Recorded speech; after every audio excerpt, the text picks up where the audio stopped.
Ladies and gentlemen, distinguished delegates, Namaskar. Welcome to India. Friends, आप सभी business leaders एक ऐसे समय में भारत आए हैं जब हमारे पूरे देश में सेलिब्रेशन का माहौल है।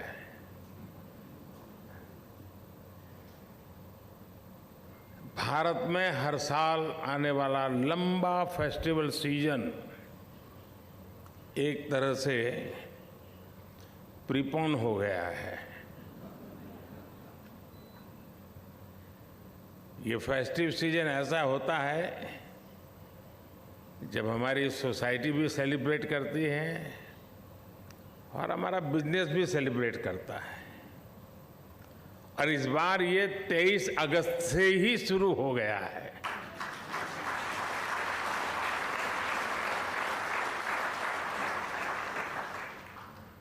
और ये सेलिब्रेशन है चंद्रमा पर चंद्रयान के पहुंचने का।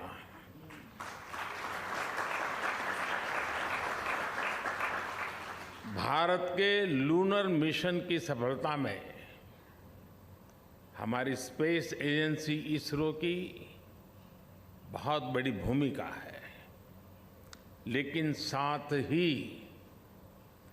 इसमें भारत की इंडस्ट्री ने भी बहुत बड़ा सहयोग किया है। चंद्रयान में यूज किए गए अनेक कंपोनेंट्स हमारी इंडस्ट्री ने, हमारी प्राइवेट कंपनियों ने, हमारे एमएसएमईज ने उसको आवश्यकता के अनुसार तैयार कर समय सीमा पर उपलब्ध कराए हैं। यानी ये साइंस और इंडस्ट्री दोनों की सफलता है। और इम्पोर्टेंट ये भी है, इस बार भारत के साथ साथ पूरी दुनिया इसे सेलिब्रेट कर रही है। ये सेलिब्रेशन एक रिस्पॉन्सिबल स्पेस प्रोग्राम चलाने का है। ये सेलिब्रेशन देश के विकास को एक्सेलरेट करने का है। ये सेलिब्रेशन इनोवेशन का है। ये सेलिब्रेशन स्पेस टेक्नोलॉजी के माध्यम से सस्टेनेबिलिटी और इक्वलिटी लाने का है। और यही तो इस B20 समिट की थीम है, raise. It is about responsibility, acceleration, innovation, sustainability and equality. And it is about humanity. It is about one earth, one family, one future.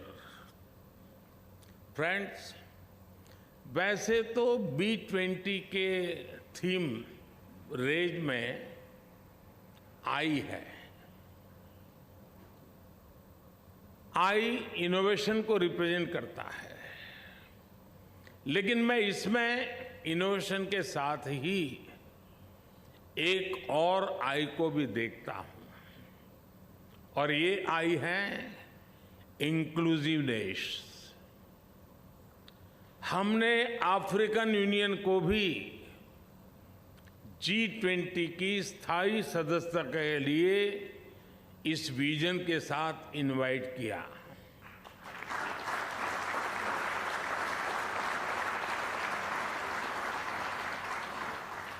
B20 में भी अफ्रीका के इकोनॉमिक डेवलपमेंट को एक focus area रखा गया है।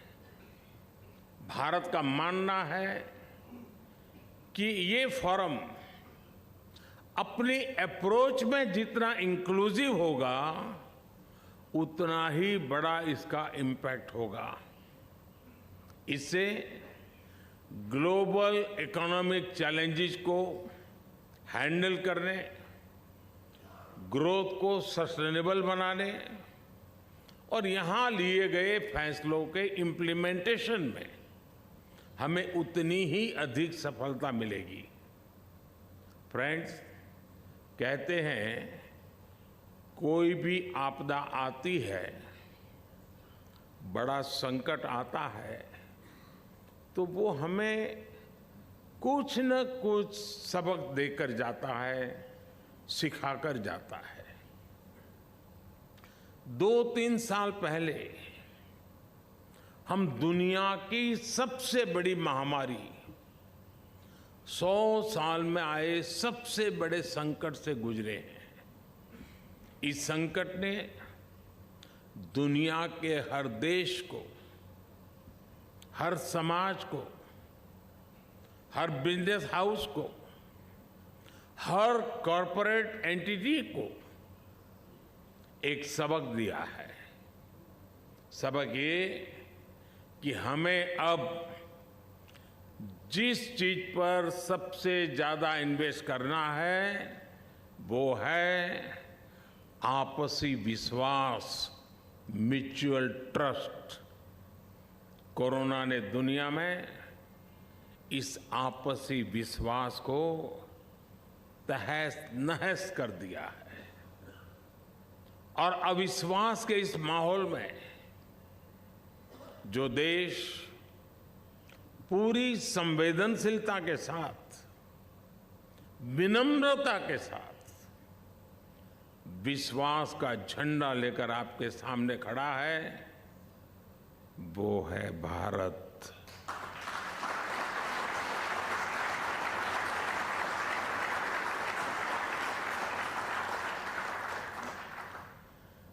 सौ साल के सबसे बड़े संकट में भारत ने जो चीज दुनिया को दी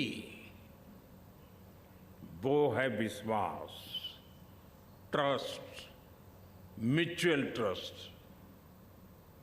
जब कोरोना के समय दुनिया को जरूरत थी तो फार्मेसी ऑफ द वर्ल्ड के नाते भारत ने 150 से ज्यादा देशों को दवाइयां उपलब्ध कराई।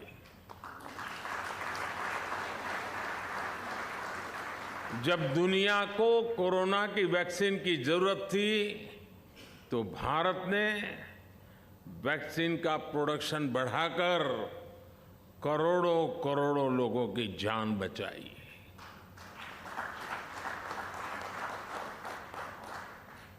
भारत की डेमोक्रेटिक वैल्यूज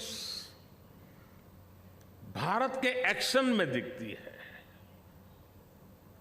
भारत के रिस्पॉन्स में दिखती है। भारत की डेमोक्रेटिक वैल्यूज देश के 50 से ज्यादा शहरों में हुई G20 की बैठकों में दिखाई देती है और इसलिए भारत के साथ आपकी पार्टनरशिप बहुत महत्वपूर्ण है। आज भारत में दुनिया का सबसे युवा टैलेंट है। आज भारत इंडस्ट्री 4.0 के इस दौर में डिजिटल रिवॉल्यूशन का चेहरा बना हुआ है। भारत के साथ जितनी आपकी दोस्ती मजबूत होगी उतनी ही समृद्धि दोनों को मिलेगी। You all know business can transform potential into prosperity, obstacles into opportunities, aspirations into achievements. Whether they are small or big, global or local, business can ensure progress for everyone.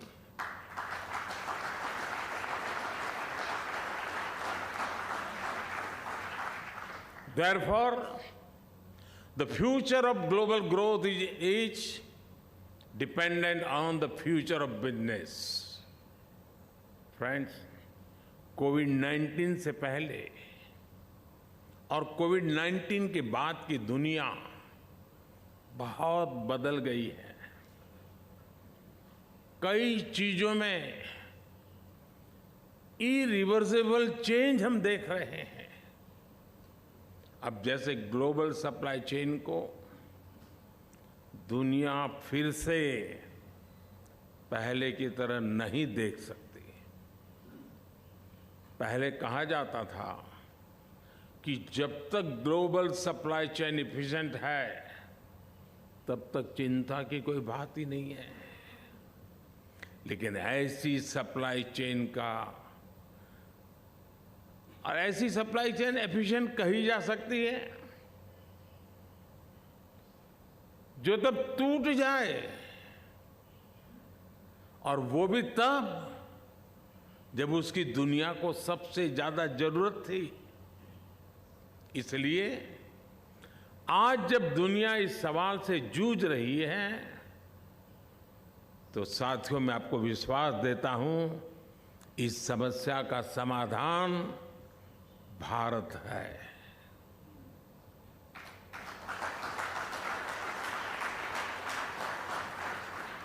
एक एफिशिएंट और trusted global supply chain के निर्माण में भारत का अहम स्थान है, और इसके लिए ग्लोबल बिजनेस को अपनी रिस्पांसिबिलिटी आगे बढ़ाकर और आगे बढ़कर के हम सबको मिलकर के उठानी होगी। फ्रेंड्स, मुझे खुशी है कि G20 देशों के बीच बिजनेस 20 डिबेट और डायलॉग का एक वाइब्रेंट फोरम बनकर उभरा है। इसलिए जब इस मंच पर हम ग्लोबल चैलेंजेस के सॉल्यूशंस पर चर्चा कर रहे हैं, तब सस्टेनेबिलिटी बहुत अहम विषय है। हम सबको ये ध्यान रखना होगा कि सस्टेनेबिलिटी की बातें सिर्फ नियमों कानूनों तक सीमित न रहे, बल्कि ये रोजमर्रा की जिंदगी का हिस्सा बने, जीवन का हिस्सा बने। मेरा आग्रह ये है कि ग्लोबल बिजनेस को इससे एक कदम और आगे आना चाहिए। सस्टेनेबिलिटी अपने आप में अपॉर्चुनिटी भी है और एक बिजनेस मॉडल भी है। अब आप छोटा सा मैं उदाहरण देता हूं, मिलेट्स का उदाहरण समझ सकते हैं। इस वर्ष को UN international year of millets के रूप में मना रहा है। मिलेट्स सुपर फूड भी हैं, एनवायरमेंट फ्रेंडली भी हैं और छोटे किसानों को भी सपोर्ट करता है, और इसमें फूड प्रोसेसिंग बिजनेस में भी अपार संभावनाएं हैं। यानी ये लाइफस्टाइल और इकोनॉमी हर लिहाज से विन विन मॉडल है। इसी प्रकार हम सर्कुलर इकोनॉमी को भी देखते हैं। इसमें भी बिजनेस के लिए बहुत बड़ी संभावनाएं हैं। भारत में हम ग्रीन एनर्जी पर बहुत अधिक बल दे रहे हैं। हमारा प्रयास है कि सोलर एनर्जी कैपेसिटी में जो सफलता भारत को मिली है, इसको हम ग्रीन हाइड्रोजन के सेक्टर में भी दोहराएं। भारत की कोशिश इसमें भी दुनिया को साथ लेकर चलने की है, और ये कोशिश इंटरनेशनल सोलर अलायंस के तौर पर भी दिखाई देती है। फ्रेंड्स, पोस्ट कोरोना वर्ल्ड में आजकल हम देखते हैं कि अपनी हेल्थ को लेकर सभी बहुत कॉन्शियस हो गए हैं। हेल्थ कॉन्शियसनेस डाइनिंग टेबल पर तो तुरंत दिखती है। जब हम कुछ खरीदते हैं, जो खाते हैं, जो काम करते हैं, हर चीज में ये जरूर देखते हैं कि इसका हेल्थ पर क्या प्रभाव पड़ेगा।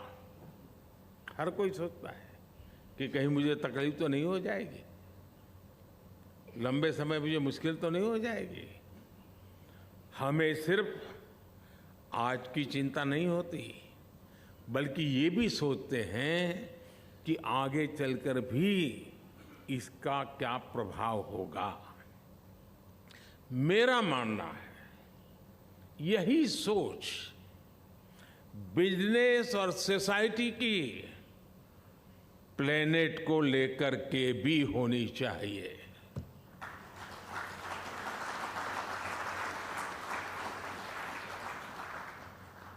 जितनी चिंता मुझे मेरे हेल्थ के लिए हो और मेरी रोजमर्रा की जिंदगी में वो मेरा तराजू हो, तो मेरे रोजमर्रा की जिंदगी में प्लेनेट को क्या इम्पैक्ट होगा, उसकी हेल्थ का क्या होगा, यह भी तो हमारी जिम्मेवारी है। हर फैसले से पहले ये जरूर विचार किया जाना चाहिए कि इसका हमारी धरती पर क्या असर होगा। मिशन लाइफ यानी लाइफस्टाइल फॉर एनवायरनमेंट के पीछे यही भावना है। इसका मकसद दुनिया में प्रो प्लेनेट पीपल, इस प्रकार का एक समूह तैयार करना, एक आंदोलन खड़ा करना है। हर लाइफस्टाइल डिसीजन का बिजनेस वर्ल्ड पर कुछ न कुछ प्रभाव जरूर पड़ता है। जब लाइफस्टाइल और बिजनेस दोनों प्रो प्लेनेट होंगे तो अनेक समस्याएं वैसे ही कम हो जाएगी। हमें इस बात पर बल देना होगा कि अपने जीवन, अपने बिजनेस को हम कैसे एनवायरनमेंट के हिसाब से डालें। भारत ने बिजनेस के लिए ग्रीन क्रेडिट का फ्रेमवर्क तैयार किया है। हम लोग इतने दिनों से कार्बन क्रेडिट में ही उलझे हुए हैं और कुछ लोग कार्बन क्रेडिट का मजा भी ले रहे हैं। मैं दुनिया के सामने ग्रीन क्रेडिट की बात लेकर के आया हूं। ग्रीन क्रेडिट जो प्लेनेट पॉजिटिव एक्शन पर जोर देता है। मैं ग्लोबल बिजनेस के सभी दिग्गजों से आग्रह करता हूं, कोई इससे जुड़े और इसे एक ग्लोबल मूवमेंट बनाएं। फ्रेंड्स, हम बिजनेस की ट्रेडिशनल अप्रोच पर भी विचार करना होगा। हम सिर्फ अपने प्रोडक्ट, अपने ब्रांड, अपनी सेल की चिंता तक सीमित रहे, ये काफी नहीं है। एक बिजनेस के रूप में हमें एक ऐसा इकोसिस्टम बनाने पर भी बल देना होगा जो लॉन्ग टर्म में भी लाभ देता रहे। अब जैसे भारत ने बीते समय में जो पॉलिसी इंप्लीमेंट की है, उनके कारण सिर्फ 5 वर्ष में ही लोग करीब करीब 13.5 करोड़ से ज्यादा लोग गरीबी से बाहर आए हैं।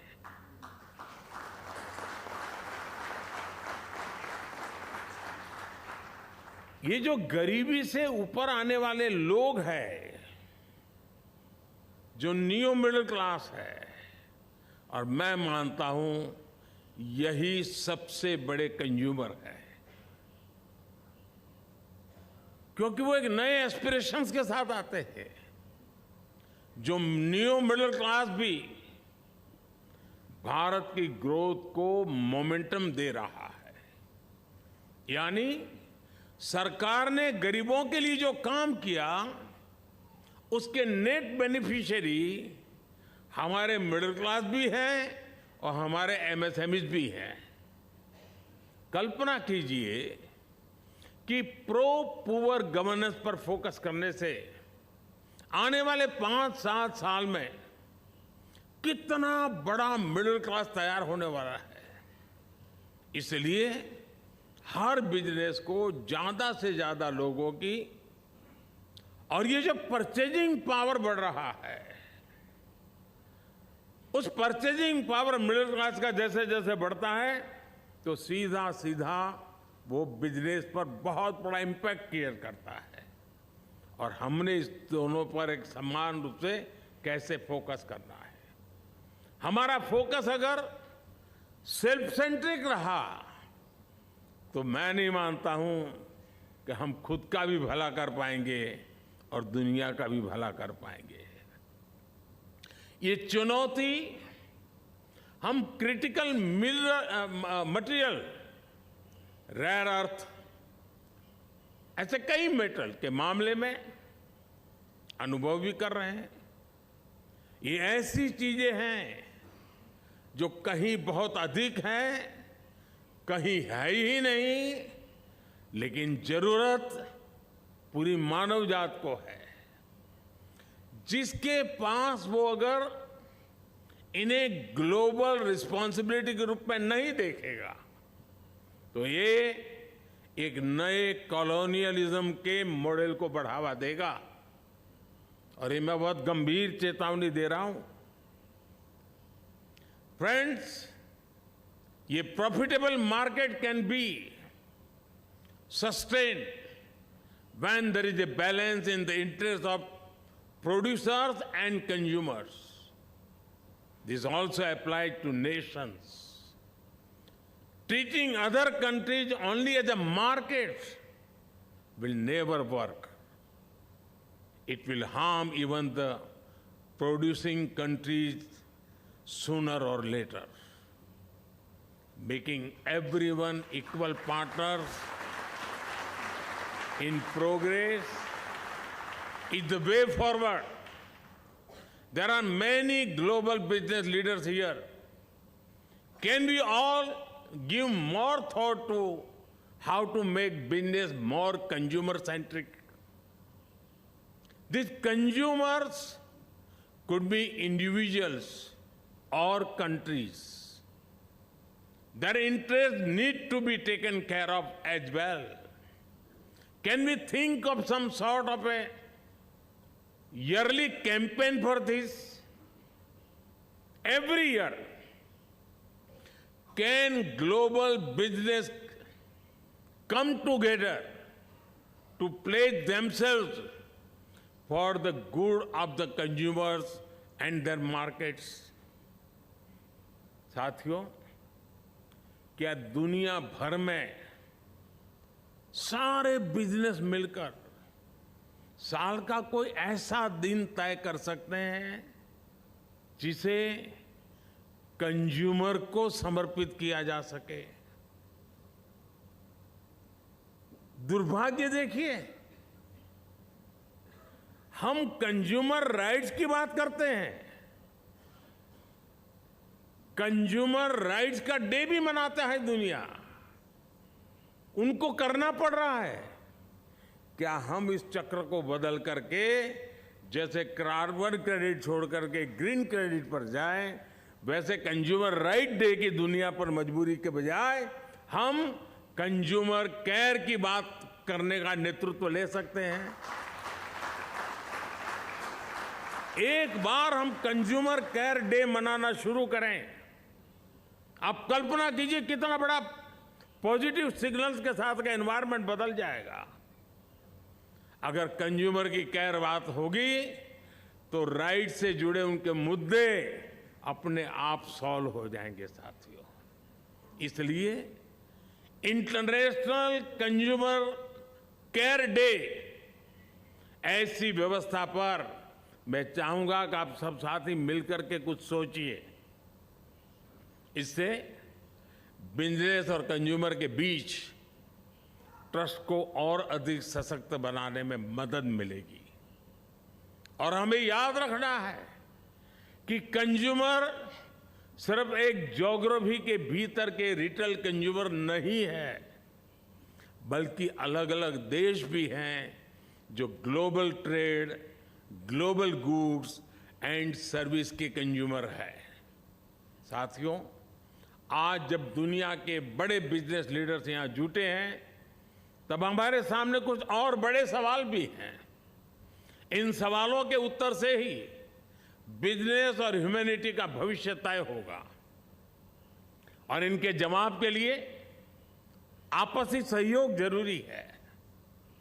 चाहे क्लाइमेट चेंज का विषय हो, एनर्जी सेक्टर की क्राइसिस हो, फूड सप्लाई चेन का असंतुलन हो, वाटर सिक्योरिटी हो, साइबर सिक्योरिटी हो, ऐसे कितने ही विषय हैं जो बिजनेस पर बड़ा इंपैक्ट डालते हैं। इससे मुकाबला करने के लिए हमें अपने साझा प्रयास बढ़ाने होंगे। समय के साथ अब हमारे सामने ऐसे विषय भी जुड़ते जा रहे हैं जिनके बारे में 10-15 साल पहले कोई सोच भी नहीं सकता था। अब जैसे क्रिप्टो करेंसी से जुड़ी चुनौती है, इस मामले में ज्यादा से ज्यादा इंटीग्रेटेड अप्रोच की जरूरत है। मैं समझता हूं इसके लिए एक ग्लोबल फ्रेमवर्क बनाया जाना चाहिए जिसमें सभी स्टेक होल्डर्स का ध्यान रखना चाहिए। आर्टिफिशियल इंटेलिजेंस को लेकर भी इसी प्रकार की अप्रोच की जरूरत है। आज एआई को लेकर दुनिया बहुत एक्साइटमेंट देख ही रही है, लेकिन एक्साइटमेंट के बीच कुछ एथिकल कंसिडरेशन भी है। स्किलिंग और रिस्किलिंग को लेकर एल्गोरिदम बायस और सोसाइटी पर उसके प्रभाव को लेकर चिंता ही जताई जा रही है। ऐसे विषयों को भी हम सबने मिलकर के हल करना होगा।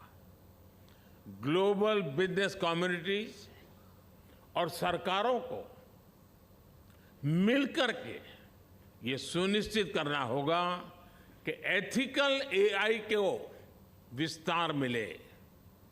हमें अलग अलग सेक्टर्स में पोटेंशियल ड्यूरेशंस को भांपना होगा। डिसरप्शन हर बार नजर आ रहा है और हम सोचते हैं, हिसाब लगाते हैं, उससे ज्यादा डिसरप्शन का स्केल, उसका व्याप और उसकी गहराई गंभीर होती जा रही है। इस समस्या का ग्लोबल फ्रेमवर्क, उसके तहत समाधान निकालना होगा। और साथियों, ऐसा नहीं है कि ऐसी चुनौतियां हमारे सामने पहली बार आई है। जब एविएशन सेक्टर बढ़ रहा था, जब फाइनेंशियल सेक्टर बढ़ रहा था, तब भी दुनिया ने ऐसे फ्रेमवर्क बनाए हैं। इसलिए आज मैं B20 को यह आह्वान करूंगा कि नए विषयों पर भी मंथन करे, चिंतन करे। Friends, business have successfully gone beyond borders and boundaries. Now is the time to take business beyond just the bottom line.